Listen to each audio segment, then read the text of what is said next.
What's going on, guys? Sully here. Slim not here tonight, unfortunately. As you know, Slim is on tour with Bruce Springsteen for the comeback tour. He will be back hopefully this weekend. But yeah, so just me today, just a Sully solo review, and I'm going to be reviewing Transformers: The Last Knight. Actually, I'm going to tell you right off the bat, really glad Slim does not have to waste his life watching this film. Was not a big fan of it. Have not been a fan of this franchise since the first one. Really wanting it to be over. But again, there was some redeeming qualities, so we'll get into it. First, want to start off with Michael Bay still has some visual talent. I mean, the guy knows how to make stuff look cool. The very beginning of the film, honestly, the first 30 seconds with the medieval stuff, the fireballs coming in, it looks really cool. Then you cut to Merlin, and this is where it was ruined for me. Terrible dialogue. Merlin's half joking around. He's kind of supposed to be a Jack Sparrow Merlin. Just ruins the film. I mean, right then and there. That's supposed to be a very serious, intense scene. Instead, Michael Bay interjects humor, which he fails to do throughout the rest of the movie. Just throws humor in at the wrong time. Michael Bay does not have a funny bone in his body. He hasn't since Bad Boys, and even then, I think a lot of it was the rest of the writer's room. The humor falls very flat. So we move past the medieval scenes. Obviously, we get into, and this, again, a massive point of the movie, we get into the modern times. And it's just a weird world. It feels disjointed. It feels cluttered. It feels confused, complicated. Michael Bay needed to choose one thing and stick with it. Instead, he shows us this world where there's, it's like a war zone, essentially, in a town, which is where we meet the young character Isabella.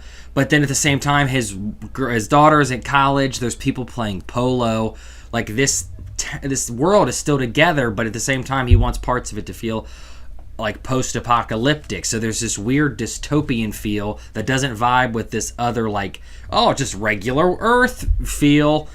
And then at the same time, it's don't forget all the crazy stuff that happened in the past. The Transformers franchise to Michael Bay is this dead, bloated narwhal that is washed up on the beach, and he's still having sex with the blowhole as long as it produces money.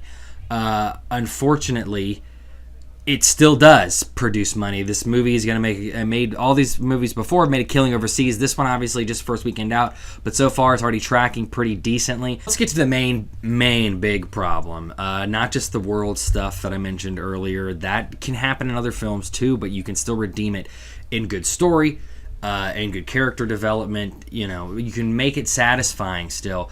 The dialogue would have been another great way for Michael Bay to punch this movie up. The dialogue was terrible. I mean, absolutely terrible. Almost every line.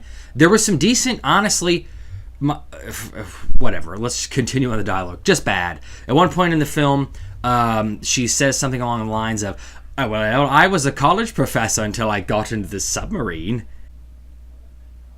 If you have to go into exposition like that, just lines that are totally exposition, to remind people of what's happening, your movie is too convoluted. There's too many storylines in this film right from the get-go. The humor was non-existent most of the time.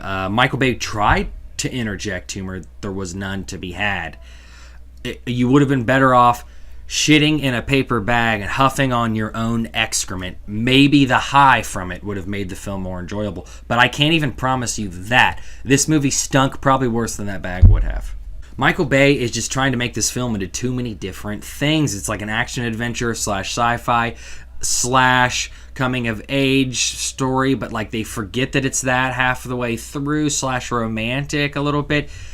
I'm not sure what the fuck is going on. I think Michael Bay and his writing staff are accidentally buying Molly and assuming that it's LSD. And this is why I'm not sure if he's ever done any research with it. I'm not positive. A lot of these ideas are just bad. They're not imaginative. They're not even imaginative enough to be LSD related. You can't blame that. They're weird, quirky, terrible, nonsensical.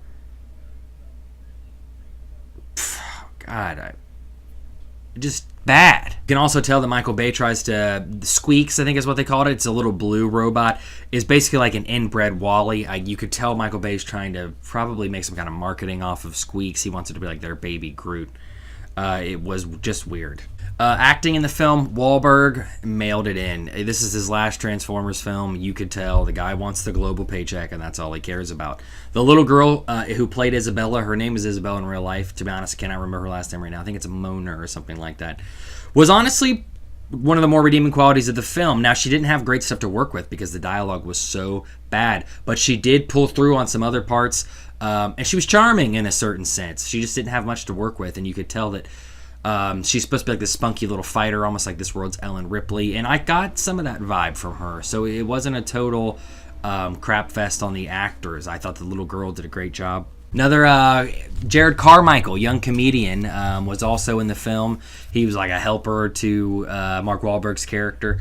I liked him as well. I thought that he did a decent job in his role. It was a small one, a supportive role, but I thought he didn't overplay it, and I thought that he shined. I mean, he was like the funniest part of the movie, and I got a feeling that they let him improv a lot of his lines. Now let's talk about the talent that they wasted. Anthony Hopkins, one of the greatest actors to ever live. I don't know why he decided to do this movie. It must have been some money. I'm not sure. I mean, that guy can almost say anything and make it sound great. Even in this film, you can tell he's not sure he's not really sure. I don't think he understood exactly what the hell he was talking about most of the time. And again, most of the stuff with him is humor around the Autobots are making jokes, and they're just fucking terrible. The move, bitch, get out the way. Just bad humor. And then again, Mark Wahlberg's romantic interest was a woman who was related to Merlin. Very beautiful woman. But again, it's like not really fully fleshed. You could tell Michael Bay wasn't exactly sure what to do with her. He just knew that he needed a sexy love, a Bond girl, essentially, for Mark Wahlberg. And then maybe decided on a few months into filming she was going to be related to Merlin to give her more story weight. End of the day, overall, Michael Bay totally fucked the cheese on this one. Again, if you've never watched the channel before, if you've ever seen a wheel of cheese and it has holes in it, those holes are from dick marks. That's when directors fuck the cheese. They get very cheesy. They don't care. Michael Bay's crotch looks like he grated an entire wheel of cheddar on his genitals. This guy fucked the cheese into oblivion the entire film and totally fucking ruined it. Not only did he shit on real world history, medieval, Nazi, the sci-fi genre, he also shit on Transformers. Thank God this is Michael Bay's last Transformer movie. I was hoping it was going to be the last movie overall. Of course, there's a mid-credit scene that hints that it's going to continue. Somehow this fucking saga will not end. I blame you, international market. Let's get into the rating. Okay, so you guys know it's not going to be great, but I am going to give some pros. The acting of the little girl, she's just a little girl, guys, and I thought that she did a pretty decent job for the material she had to work with. I also thought that Jared Carmichael did a good job. Mark Wahlberg mailed it in. Almost everybody else, you could tell, mailed it in. Even some of the voice acting. I don't know what... I just...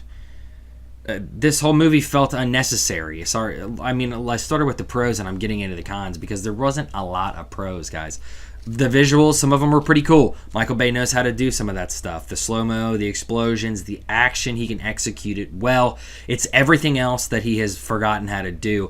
And it's these movies that have made him, that have devalued him, is what I'm basically trying to say, that have drained his talent. I'm not saying the guy was the greatest ever, but you can tell that with these movies, he doesn't care. He does not care. They make him money, so he's going to do whatever the fuck he can, even if it has to do with... This is the premise of this fucking movie. This is not even a joke. Even if it has to do with the Transformers, dealing with Britons versus Saxons, Merlin and King Arthur, coming back, well, you find out somehow the Nazis had something to do with it. Optimus Prime isn't even in until the end of the movie. They make Anthony Hopkins look like Radagast the Brown from The Hobbit. They just destroy everything that you've ever held dear about anything that has to do with Transformers or anyone associated with this film. Michael Bay doesn't give a fuck about you. He doesn't give a fuck about this movie, not as long as he's getting the money. And if he did, I think he would have took early criticisms about, hey, Michael, this premise is fucking insane, dude. This is a bad joke for late night TV, not a real Transformers script. I don't know. Good news is he's stepping away. So was Wahlberg. Hopefully they can get it worked out with the Bumblebee spinoff that's coming up and maybe step away from the main Transformers saga. Overall, I'm going to give this film a 2.3 out of 10. Yeah, I could go lower, but you guys, sometimes I like to remember the caterers. People actually did work on this film, and in some aspects, I think their director totally ruined it for them, but there was some decent visuals. The actors existed, and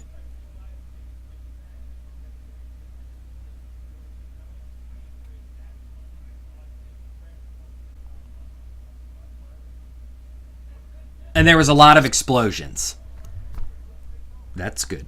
So, that's what my overall score is, a 2.3 out of 10. Overall, this was a real shitbag fuckstorm, and I would never, ever wish it on anyone, including my worst enemy. There will be a place in hell playing this on loop for Michael Bay and other terrible, terrible directors. Just sad. Bad. This entire movie was unnecessary. Every single plot point, every single thing, line, this did not need to exist, is what I'm telling you. Anyway. So guys, that was it for the Transformers Last Night review. What a great film! Slim will be back next week. Again, appreciate everyone for stopping in. I hate to pester you with the regular bullshit, but don't forget to hit the like button and subscribe. And of course, until next time, peace, love, Shrek the Third.